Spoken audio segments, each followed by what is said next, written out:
Vamos a orar. Dios Todopoderoso y Eterno, nos presentamos delante de ti para hacer esta súplica en el nombre de tu Hijo, nuestro Señor Jesucristo. Nuestra súplica es que tu Espíritu Santo hoy, por tu palabra, ilumine nuestra mente, nuestra conciencia y transforme nuestro corazón. Que transforme el corazón de aquellos que no han conocido a tu Hijo y por lo tanto no te conocen a ti. Y que sigas transformando nuestras vidas, haciéndonos entender mejor tu voluntad, que es agradable y perfecta. Yo te ruego, Dios mío, que me auxilies para que pueda hablar de tal manera, con claridad, que todos los aquí presentes y que estén escuchando puedan comprender mejor la grandeza de tu amor. Que este mensaje precioso del Evangelio de la gracia sea hoy presentado con el poder de tu Espíritu Santo, con claridad, para bendecir a cada uno de los que están aquí. Ven, Señor, te necesitamos, deseamos tu presencia y creemos en tu promesa. Oramos en el bendito nombre de tu Hijo, nuestro Señor Jesucristo. Amén. Pueden sentarse.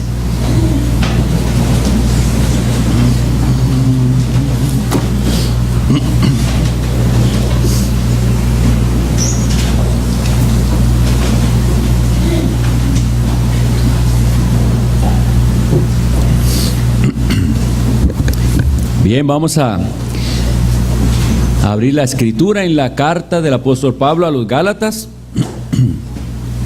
Este es el segundo sermón de la serie.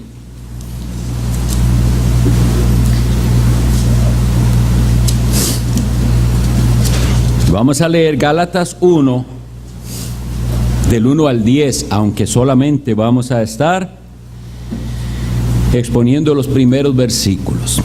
Y bueno, el año pasado muchos aprendimos de memoria la carta de Judas. No es imposible aprender esta carta.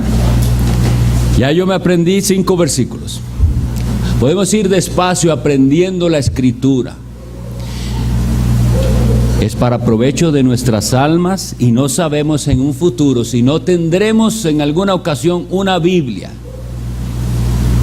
Pero la hemos atesorado en nuestra mente y en nuestro corazón. Así que ahí está el reto. Tratemos de ir aprendiendo poco a poco la epístola de memoria. Leemos Gálatas 1 del 1 al 10. Pablo, apóstol, no de hombres ni por hombre, sino por Jesucristo y por Dios el Padre que lo resucitó de los muertos. Y todos los hermanos que están conmigo a las iglesias de Galacia. Gracia y paz sean a vosotros de Dios el Padre y de nuestro Señor Jesucristo, el cual se dio a sí mismo por nuestros pecados, para librarnos del presente siglo malo, conforme a la voluntad de nuestro Dios y Padre, a quien sea la gloria por los siglos de los siglos. Amén. Estoy maravillado de que tan pronto os hayáis alejado del que os llamó por la gracia de Cristo para seguir un evangelio diferente. No que haya otro, sino que hay algunos que os perturban y quieren pervertir el evangelio de Cristo. Mas si aún nosotros, o un ángel del cielo, os anunciare otro evangelio diferente del que os hemos anunciado, sea anatema. Como antes hemos dicho, también ahora lo repito, si alguno os predica diferente evangelio del que habéis recibido, sea anatema. Pues, ¿busco ahora el favor de los hombres o el de Dios? ¿O trato de agradar a los hombres? Pues si todavía agradara a los hombres, no sería siervo de Cristo.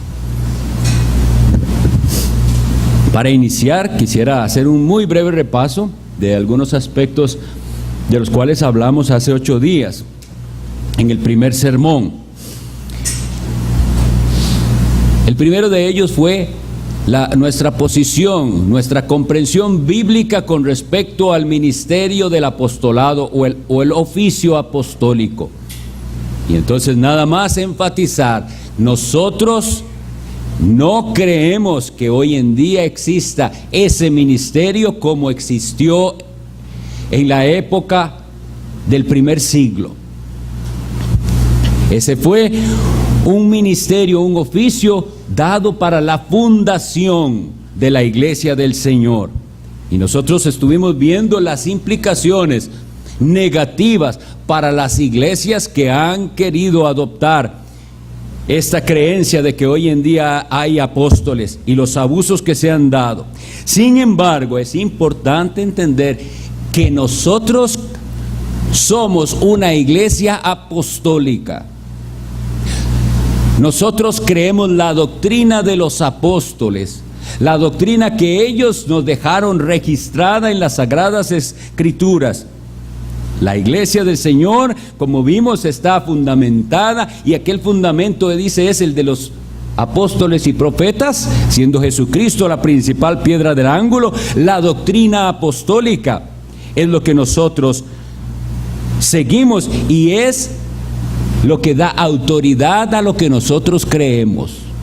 Nosotros no creemos cosas porque se nos ocurren o por alguna revelación adicional o posterior. La autoridad de lo que nosotros creemos viene de las Sagradas Escrituras. Y con esto, ¿por qué es importante? Quisiera darles una ilustración. Precisamente hace 8 días iba de regreso a la casa y escucho los comentarios de los hermanos que iban conmigo sobre algo que salió, una noticia, un dato, que al final resultó ser, ¿cómo se le llama? Un hoax, es decir, algo que era falso. Sucedió en internet y alguien dijo que era así, pero después se demuestra que no era así. ¿Por qué les cuento esto? Para enfatizar la necesidad y la importancia de revisar cuáles son sus fuentes. ¿De dónde tomó usted sus datos? ¿De dónde? Porque como en este caso, para ser un poco más específico, dijeron, se decía que aquel actor que era un niño en no sé cuál serie de los años 80, eventualmente se hizo un rockero blasfemo, etcétera. Y después el otro dijo, pero después salió que era mentira, no era así. Pero el asunto es, ¿cuál es su fuente? Lamentablemente la fuente de muchos es internet, y entonces por eso creen lo que diga internet, y con internet tropiezan en una y otra cosa, porque ahí cualquiera dice lo que sea. Lamentablemente en el aspecto doctrinal la gente tampoco está verificando cuál es la fuente. Lo que usted cree, ¿por qué lo cree? ¿De dónde viene? ¿Ha indagado? ¿Es eso? ¿Corresponde a la doctrina apostólica? Bueno, eso es lo que quería decirles. La gente cree lo que quiere creer, pero nosotros, si nos acercamos a Dios, tenemos que creer lo que Él ha revelado de sí mismo en las Escrituras. Y por eso, recalco una vez más, si vamos a defender el Evangelio y a llamar anatema a alguien que predica otro evangelio, primero tenemos que indagar seriamente cuál es ese evangelio que predicaba Pablo. Porque no es nada más de llamar anatema a otro porque no cree lo que yo creo. Tenemos que indagar en cuanto al evangelio verdadero. Y en cuanto a esto de las fuentes, me topé con, datos bien extraños, o más bien tristes en cuanto a lo que sucede dentro de los teólogos liberales. Ustedes saben que en un libro de John Stott, él menciona a un teólogo liberal que dice que usted lee el Nuevo Testamento así, que usted tiene que leerlo como escucha la música. Entonces, puede que a usted le guste, puede que a usted no le guste, o usted diga si es la música buena o no. Y así se refieren ellos a los escritos del Nuevo Testamento. Entonces, hay comentarios como, según la opinión de Pablo, eso es así y así. Eso está muy lejos de lo que nosotros estamos mandados a hacer con la Escritura. Nosotros no vamos a ir a la Escritura poniéndonos nosotros sobre ella como si nosotros tenemos la capacidad o autoridad de tomar cosas y rechazar cosas y discriminar. Nosotros vamos a ir a la Escritura con honestidad y decir, yo creo que esta es la palabra de Dios. Una expresión como esa, de que esa es la opinión de Pablo, eso es gente que se llama cristiana, pero ya con solo esa expresión muestran que no lo son. Si usted es cristiano, tiene que creer en la revelación que Dios ha hecho de sí mismo. Así que lo que nosotros leemos aquí no es el punto de vista de Pablo o el punto de vista de Pedro o el de Santiago. Nosotros leemos la palabra de Dios inspirada por el Espíritu Santo, y ellos fueron los instrumentos para hacerla llegar a nosotros. Y luego tenemos el punto de vista de la Iglesia Católica Romana. ¿Qué dice el catolicismo? El catolicismo piensa así: como los apóstoles eran parte de la Iglesia y eran apóstoles de la Iglesia, entonces fue la Iglesia la que determinó la Biblia. La Iglesia, según ellos, fue la que construyó, por decir así, la Biblia. Entonces, en esa posición es la Iglesia la que tiene la potestad de interpretarla, con el agravante de que ellos llaman iglesia al clero, ¿verdad? Entonces le están diciendo, como la iglesia es la que dijo cuáles son los libros de la Biblia, también la iglesia va a decirnos lo que la Biblia significa, cuál es la interpretación correcta. Ambas posiciones las rechazamos, y nosotros creemos que esa autoridad con la que hablaron los apóstoles es divina por la manera en que Pablo lo dice. Apóstol, no de hombres ni por hombres, sino por Jesucristo y por Dios el Padre. Lo que ellos hablan, lo hablan en la autoridad de Cristo y del Padre. Por tanto, es palabra de Dios.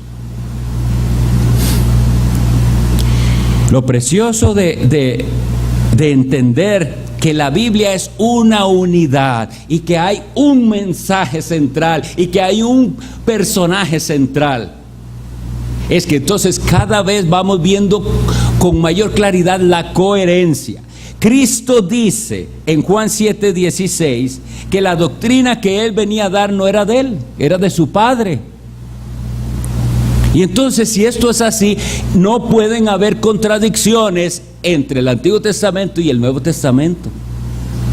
¿Ven qué hermoso? En cambio, los que creen que es que Dios era de una cierta manera en el Antiguo Testamento y ahora Dios hizo unos ciertos cambios y ahora Él cambió de opinión, de manera de ser, Cristo dice, la doctrina que yo les vengo a predicar no es mía, es del que me envió, es del Padre. Hay una unidad en la Escritura. Bien, habiendo hecho esa aclaración necesaria, vamos a ir a los versículos 2. Voy a leer desde el 1 una vez más. Pablo, apóstol, no de hombres ni por hombres, sino por Jesucristo y por Dios el Padre, que lo resucitó de los muertos, y todos los hermanos que están conmigo a las iglesias de Galacia. Gracia y paz os sean a vosotros de Dios el Padre y de nuestro Señor Jesucristo. Ahora dice, el cual se dio a sí mismo por nuestros pecados, para librarnos del presente siglo malo, conforme a la voluntad de nuestro Dios y Padre. Entonces, el primer punto que vamos a considerar es que Cristo se dio a sí mismo. Cristo se dio a sí mismo. Y por eso les decía que es hermoso entender la unidad de la divinidad porque no hay ninguna contradicción con Juan 3:16 que dice: de tal manera amó Dios al mundo que dio. Fue el Padre el que dio a Cristo.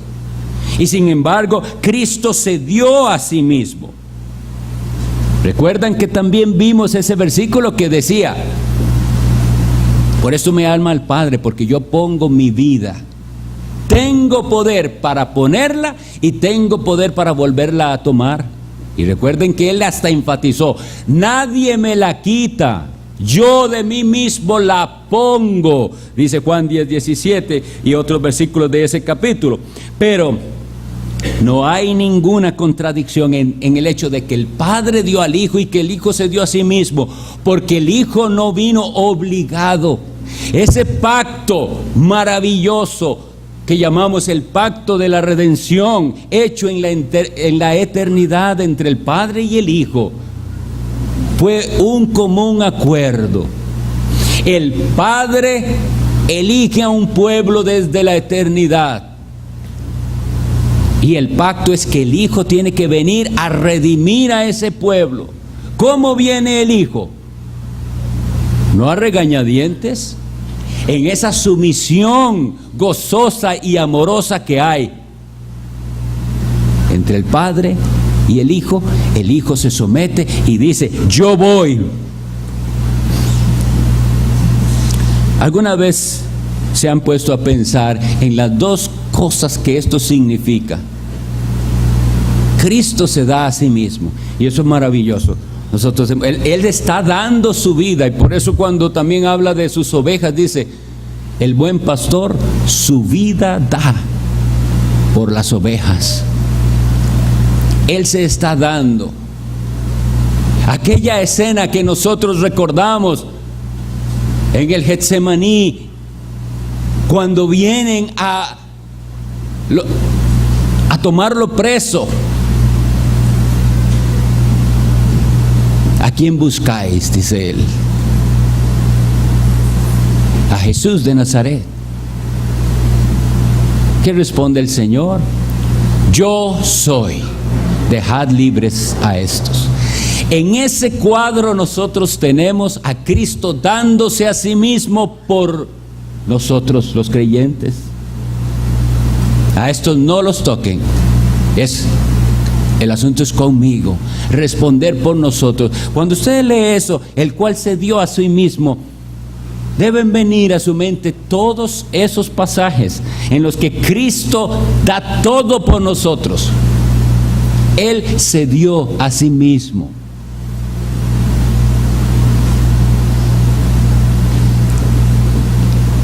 En el versículo de la humillación de Cristo, de Filipenses, el cual dice: siendo igual a Dios, no estimó eso como algo para aferrarse, sino que se despojó.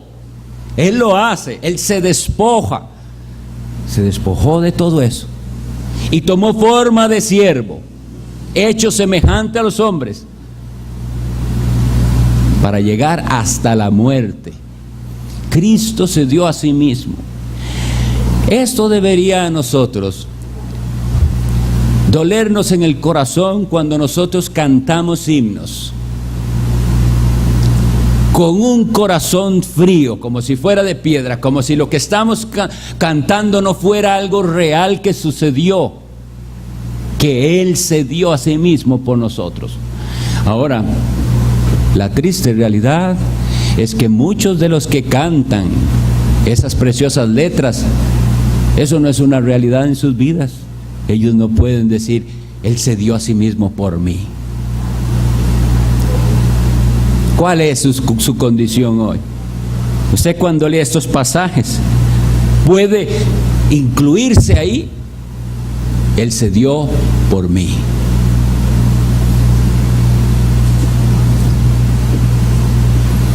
Lo otro maravilloso de pensar que el Padre dio a su Hijo, lo podemos entender mejor los que tengamos hijos. Porque uno puede hacer muchas cosas por alguien, pero puedo casi garantizar que todos los que están aquí prefieren ellos mismos morir que dar a su hijo. Entonces, ahí hay una enseñanza tremenda. El padre se desprende del hijo, lo da, lo entrega. Sí, los romanos y los judíos, ellos son culpables y ellos lo mataron. Pero el padre lo entregó para que esto sucediera. Decía una vez un hermano que ya murió, Bob Jennings se llamaba, y él ponía ese ejemplo de cuando él tuvo que despedirse de su hijo, porque ustedes saben que en muchas ocasiones en Estados Unidos, cuando los hijos salen para la universidad, no es como aquí que se quedan en su casa y están yendo a la universidad. Ir a la universidad implica una separación, porque van a una ciudad muy lejana a vivir allá o a otro estado, etc. Entonces, él ponía este ejemplo, dice: yo y mi hijo teníamos una excelente relación, muy de amor, y para mí se me quebró el corazón cuando tuve que despedirme, decirle: hijo, ya vas ya no te voy a ver más, ya no vamos a estar más juntos. Dice, y yo estuve con él 18 años de su vida, lo disfruté, hicimos cosas juntos, nos amábamos, compartíamos. Qué dolor en mi corazón desprenderme de él. Y él ponía esto en la mente de los que le escuchaban: el padre que eternamente disfrutó de una comunión perfecta con su hijo. Perfecta. No como las relaciones padre-hijo de nuestro mundo, ¿verdad? Que por más buena que sea, a veces hay problemas, ¿verdad? No, una comunión perfecta, maravillosa, plena, de satisfacción completa. Y dio a su hijo una separación para que todo aquel que en él crea. Por eso quise pedir este himno. ¡Oh, qué amor! ¡Qué inmenso amor! El de mi Salvador. ¿Por qué? Porque él se dio. Pero después dice el himno: Dios desde el cielo al Salvador mandó a morir por mí. Y aquí vamos a la siguiente parte del versículo, porque dice: el cual se dio a sí mismo por nuestros pecados. Por nuestros pecados. Ahí está la causa.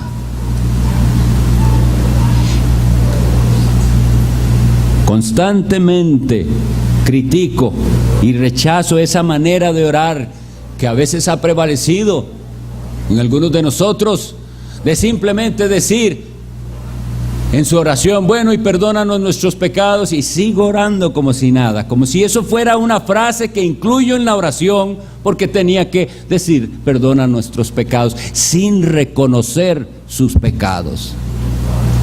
Porque cuando usted puede decir a Dios: perdóname mis pecados, también tiene que poder reconocer cuáles son.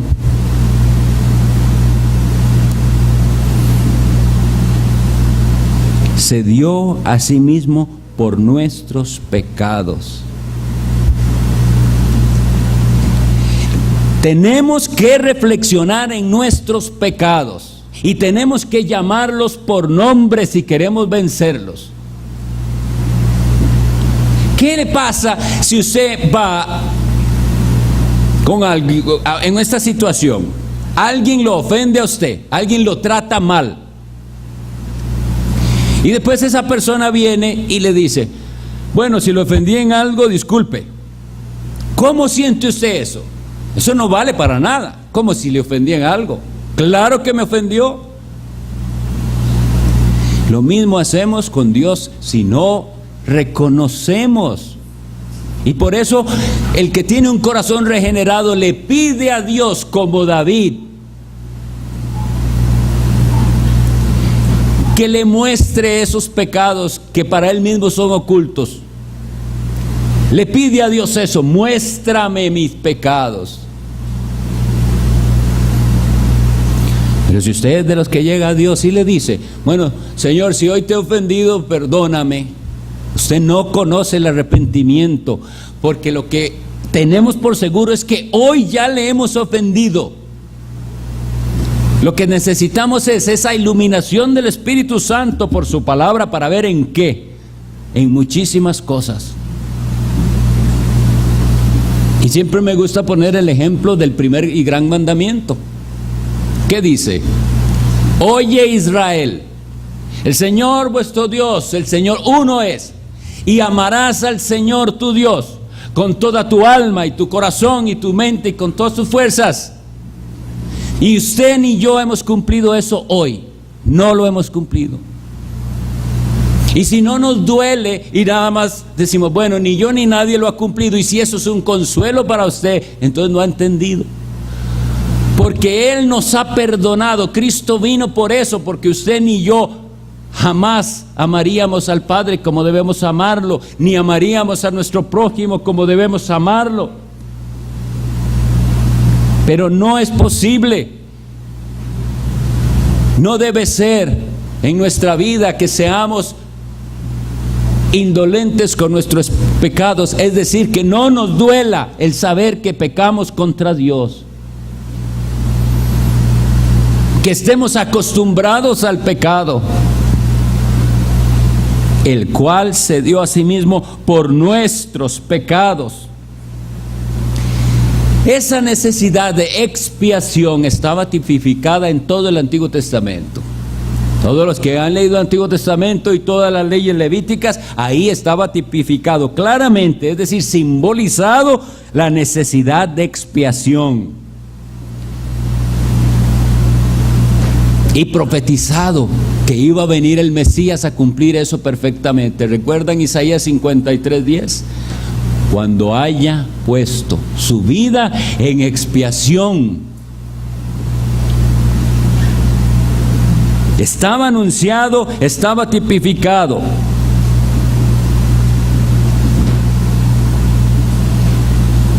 Y tengo deseo de leerlo textualmente, lo que dice Isaías 53.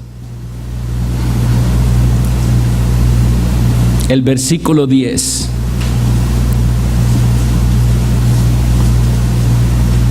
Con todo eso, Jehová quiso quebrantarlo, sujetándole a padecimiento.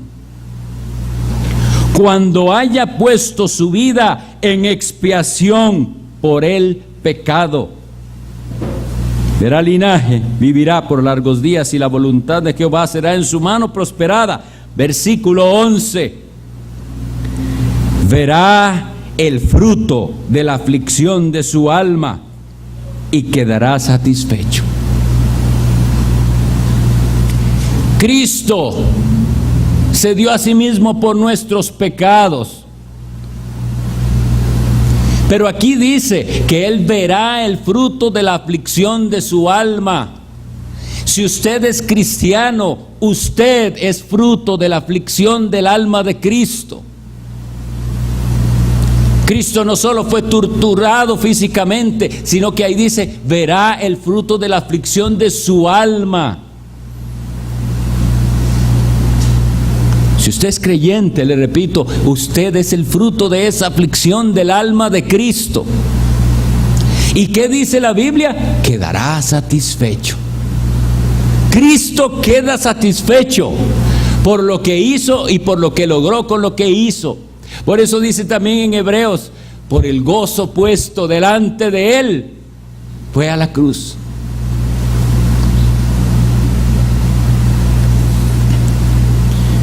Tenemos que tener bien claro esto del Evangelio. ¿Por qué vino Cristo y por qué hizo lo que hizo? Porque hay miles de personas creyendo que son cristianos y evangélicos y no entienden para qué vino Cristo. Se dio a sí mismo por nuestros pecados. Le anunció el ángel en Mateo 1:21 a José que le pusiera por nombre Jesús. ¿Por qué? Porque Él salvará a su pueblo de sus pecados.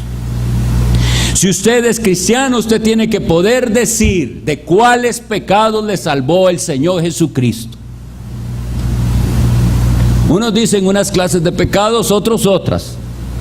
Pero usted tiene que tener presente: Él es mi Salvador, el cual vino a salvarme de mis pecados. Hoy en día son muchos los que han aceptado a Cristo, pero de lo único que querían ser salvos es del infierno. Lo único que los movió fueron otros intereses, pero no era porque anhelaban: Señor, sálvame de estos pecados. ¿Por qué queremos y necesitamos ser salvos de nuestros pecados? Porque son esos pecados los que nos apartan de Dios. Porque son esos pecados los que hacen una brecha. No podemos llegar a Dios así. Pero viene Cristo y se da a sí mismo por nuestros pecados. Por esas mentiras, por esas deshonestidades, por esos pecados de inmoralidad, por ese enojo, por esa envidia, por esa vanidad y egoísmo, por esa falta de amor, por esa pereza.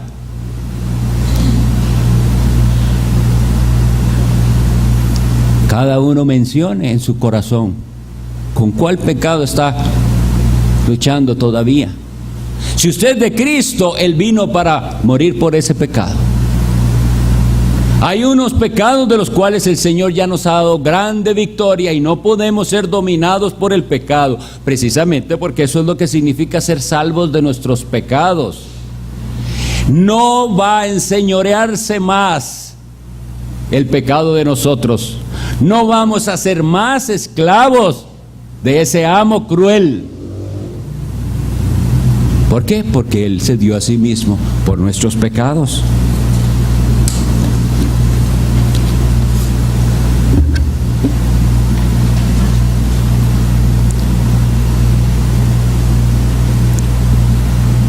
La frase siguiente dice: el cual se dio a sí mismo por nuestros pecados, ¿para qué?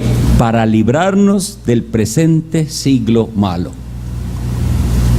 Y aquí nos vamos a detener el resto de nuestro tiempo, para ver si entendemos lo que esto quiere decir. Es que la gente está en las iglesias por tantas razones tan diversas, sin entender que es necesario que profundicemos así.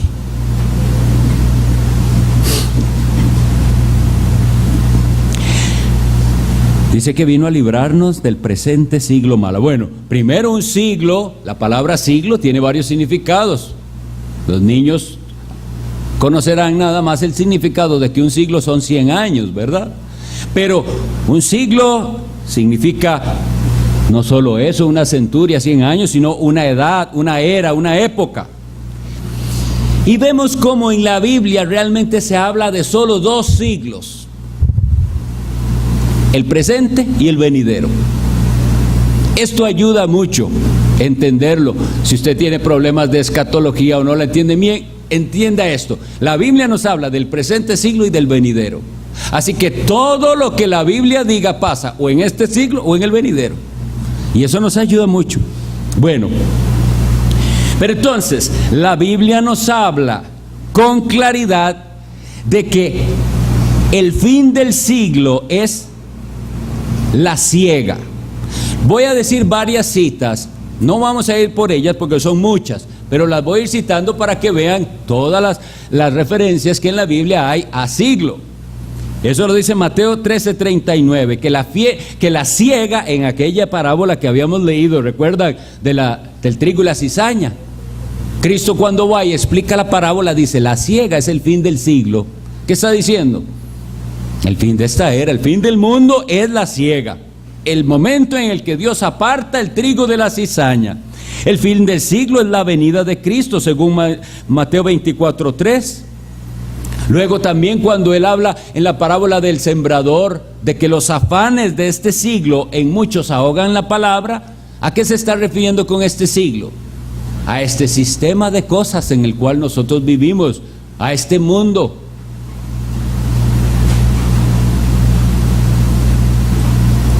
También hay una referencia en Marcos 10:30, en Lucas 20:35, donde él explica a los saduceos, que según ellos venían a tenderle una trampa, que les dice él que en este siglo hay casamientos, pero que en el siglo venidero no hay casamientos.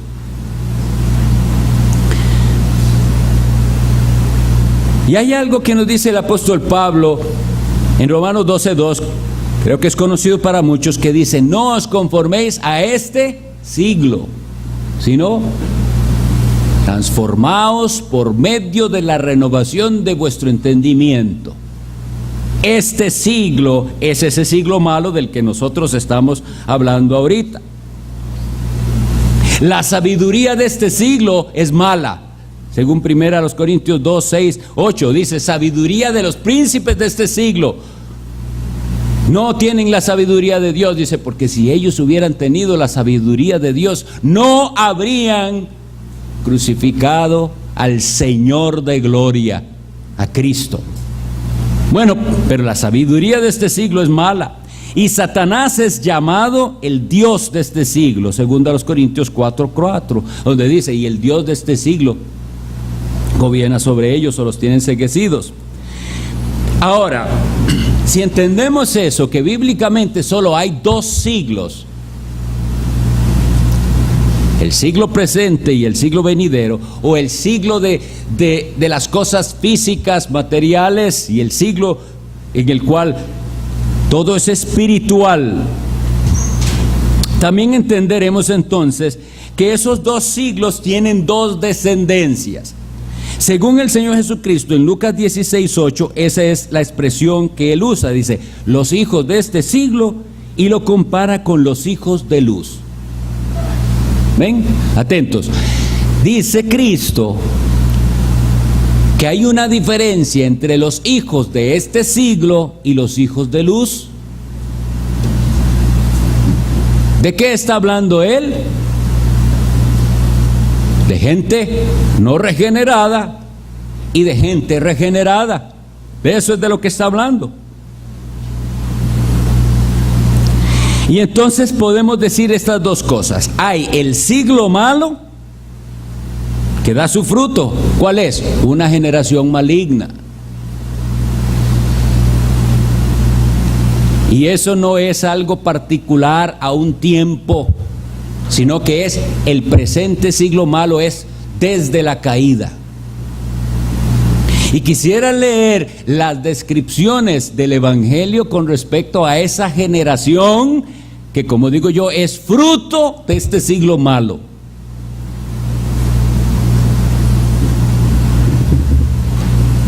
En Mateo 3:7 se dice, y se le llama generación de víboras. ¿Quién usaba esa expresión? Juan el Bautista. Mateo 17:17 y Lucas 9:41 le llama una generación incrédula y perversa. Lucas 11:29 le llama una generación mala, y Mateo 12:39 una generación mala y adúltera. Hechos 2:40 es llamada una perversa generación. El apóstol Pablo en Filipenses 2:15 le llama a esta generación una generación maligna y perversa. Pero esto no es solo de los apóstoles. En el Antiguo Testamento también se hace referencia a esto. Y quisiera leer Proverbios 13:30-12.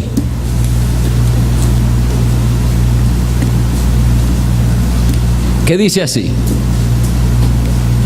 Hay generación limpia en su propia opinión, si bien no se ha limpiado de su inmundicia. ¿A cuál generación se refiere? ¿A una específicamente de cuando estaba Salomón? No. Esa es la descripción de toda la humanidad, una generación limpia en su propia opinión, pero no se ha limpiado de su inmundicia. El asunto, como les decía, es, hace 8 días, no me preocupa tanto en esta serie los que están afuera, que yo sé que están perdidos, engañados, y entre ellos hay de todo, ateos, gente que no cree la Biblia, etcétera.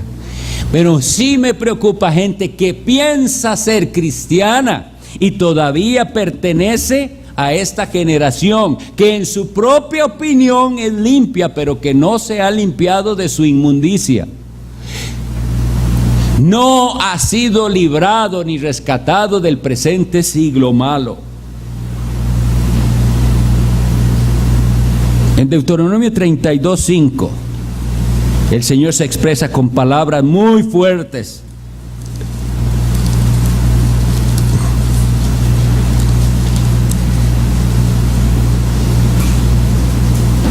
La corrupción no es suya, dice de Dios. De sus hijos es la mancha, generación torcida y perversa. Isaías en el primer capítulo le llama a Israel generación de malignos. A Israel, que tenía la ley. Le dice en el capítulo 57, Isaías 57:4, que son una generación mentirosa.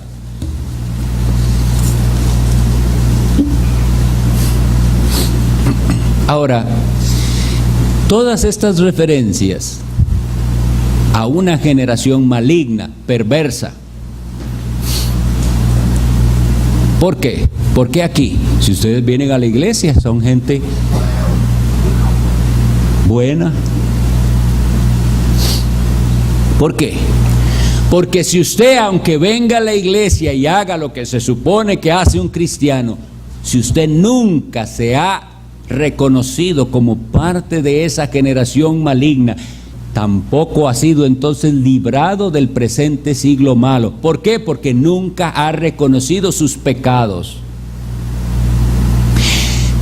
Para que usted pueda dar testimonio de salvación, tiene que poder dar testimonio de convicción de pecado.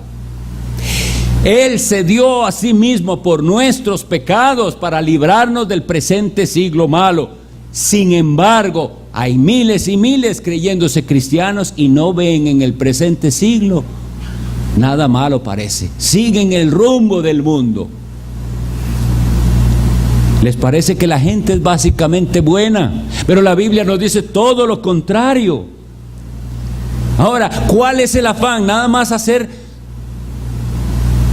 una especie de ofensa a todo el mundo, todos son malvados.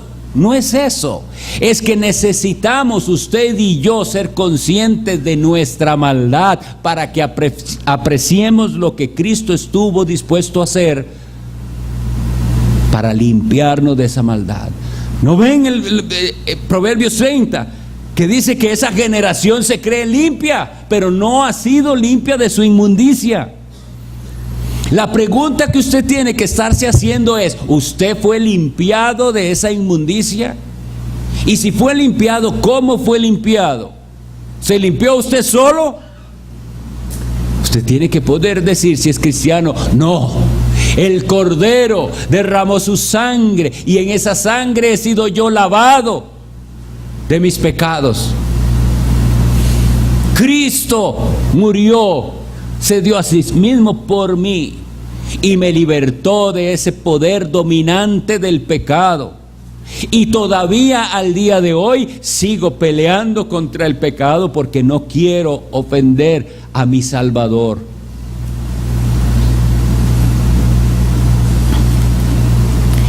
Les decía que en la Escritura solo hay 2 siglos, el siglo presente y el siglo por venir.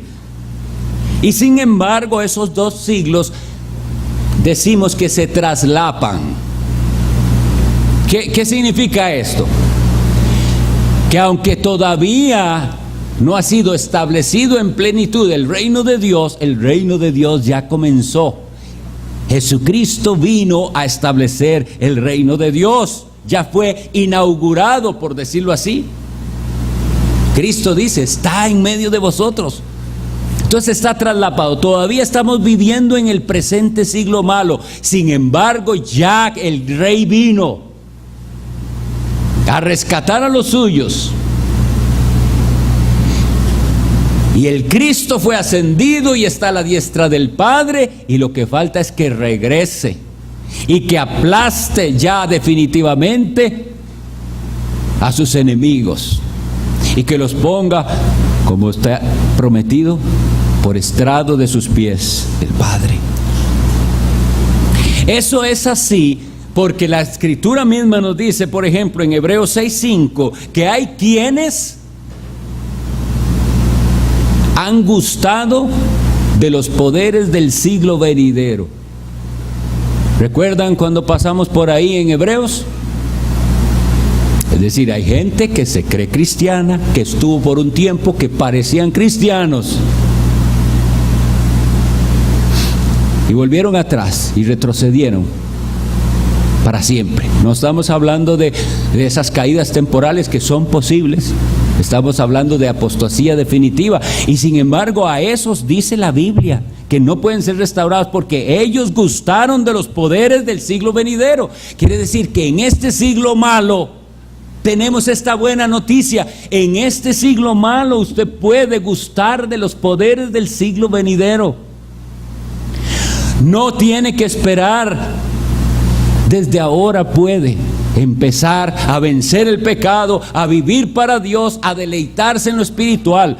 Esto es algo tremendo. Hay gente que cree que va a estar en el cielo, se hacen unas ilusiones, pero aquí no disfrutan de lo espiritual.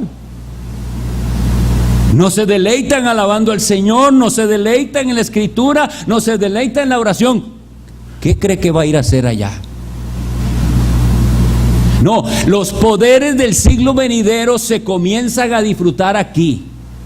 Y el pueblo de Dios lo va cada vez más, cada vez disfruto más el culto, cada vez disfruto más la palabra, cada vez voy creciendo y me alegro de ver la obra del Señor en mi vida. Pero como les digo, no completamente, porque el Señor nos enseñó a orar en Mateo 6, venga tu reino. Yo quiero que ese reino ya venga en plenitud, ¿verdad? Entonces, así es. Vivimos en el presente siglo malo, pero no vivimos dominados por el príncipe de la potestad del aire, por el Dios de este siglo. No podemos vivir como el mundo porque a nosotros Cristo nos libró del presente siglo malo. Y Cristo lo que hizo, lo hizo conforme a la voluntad de Dios. Voy terminando solo con esta referencia, porque el apóstol dice así, que esto que sucedió fue conforme a la voluntad de Dios.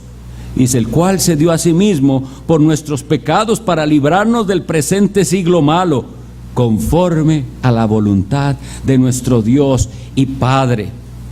Y esto coincide con las palabras del apóstol Pedro, que él en Hechos 2:23 le dice a los que escuchaban su discurso, a este, hablando de Jesucristo, a este, entregado por el determinado consejo y anticipado conocimiento de Dios, prendisteis y matasteis por manos de inicuos. Ustedes hicieron esta maldad y esta gran injusticia de condenar al santo y al justo, pero esto no se le escapó a Dios, eso era de su plan eterno.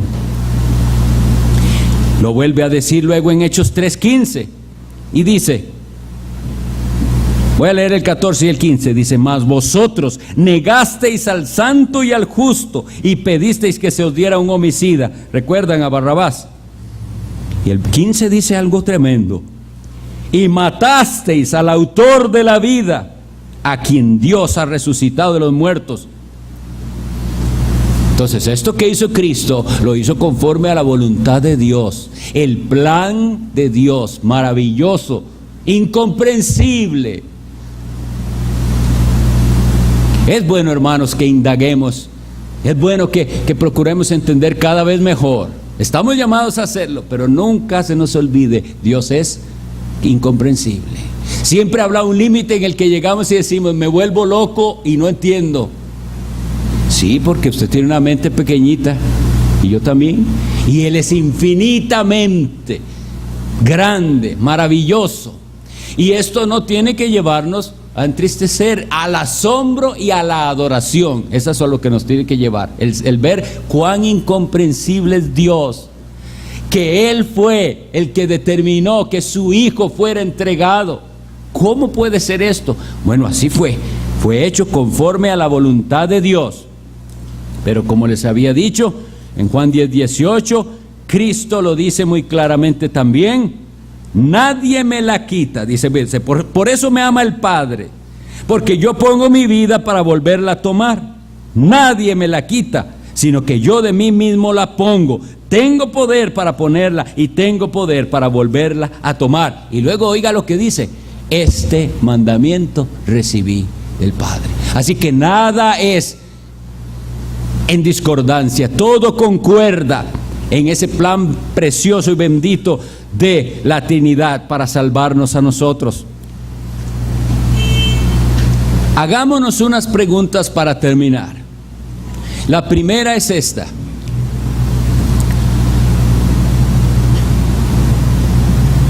¿aprecia usted el sacrificio de Cristo, que Él se dio a sí mismo? Y usted me puede decir que sí. Entonces le hago la siguiente pregunta: ¿cuál es su actitud cuando se celebra la cena del Señor? El memorial de su muerte. ¿Qué siente usted y en qué piensa usted? Si para usted eso es nada más un rito, vengo y hacemos lo mismo, oigo las mismas palabras, no se engañe. Si usted puede decir que Cristo murió por usted y que usted ha sido rescatado del poder del pecado y de este siglo malo, cuando usted se acerca a la mesa del Señor, usted viene con una actitud de asombro. ¿Cómo es posible? No lo entiendo, pero Él dio su vida por mí. Su cuerpo fue partido y su sangre derramada.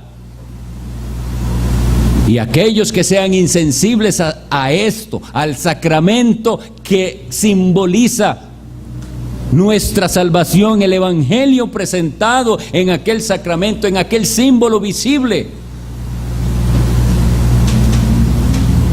que eso lo medite cada uno, cómo se presenta la cena del Señor. Porque nosotros tenemos regulaciones, pero no conocemos el corazón.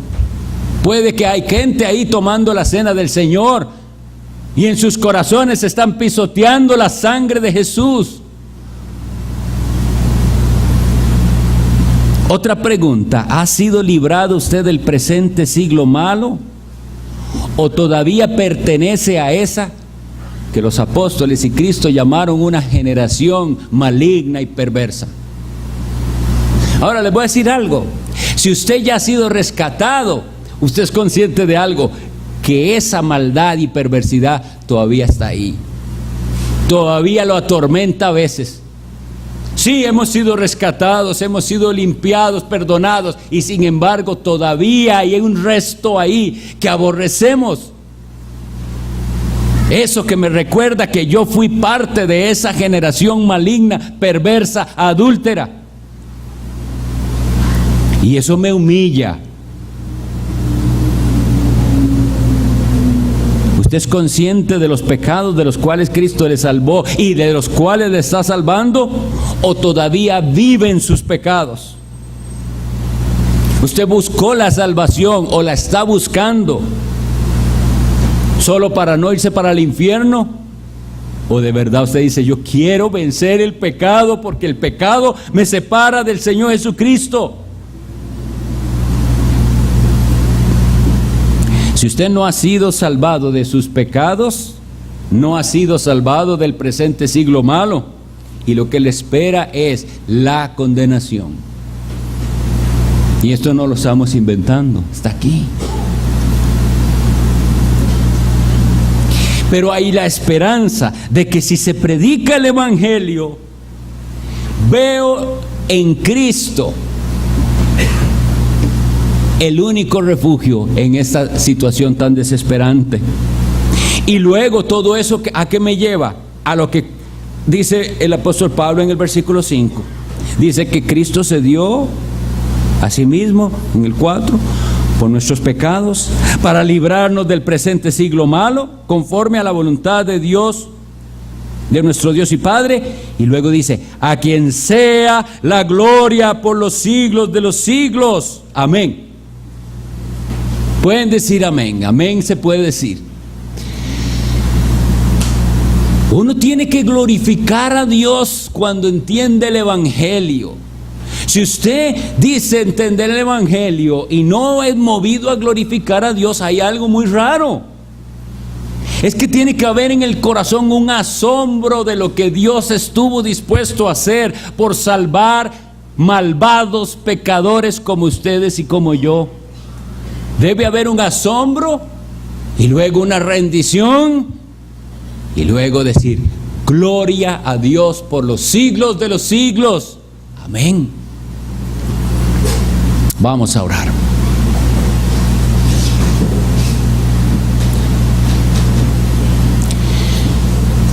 Te damos gracias, bendito Dios,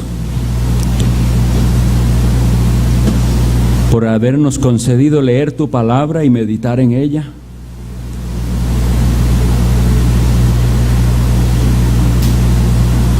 Hemos invocado el nombre de nuestro Señor Jesucristo para pedir tu Espíritu Santo, y una vez más lo volvemos a hacer, suplicando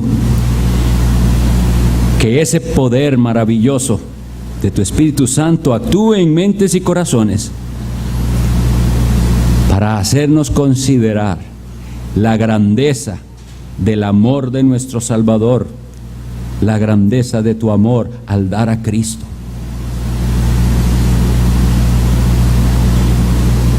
Tú conoces los corazones, tú conoces quienes son indiferentes y fríos y todavía pertenecen a esta generación maligna y perversa y no han sido salvados del presente siglo malo. Pero usa, mi Dios, esta tu palabra para darles vida, para que puedan arrepentirse, reconocer sus pecados y ser salvados por Cristo. Gracias por tu gran misericordia. A ti sea dada la honra y la gloria por los siglos de los siglos. Amén.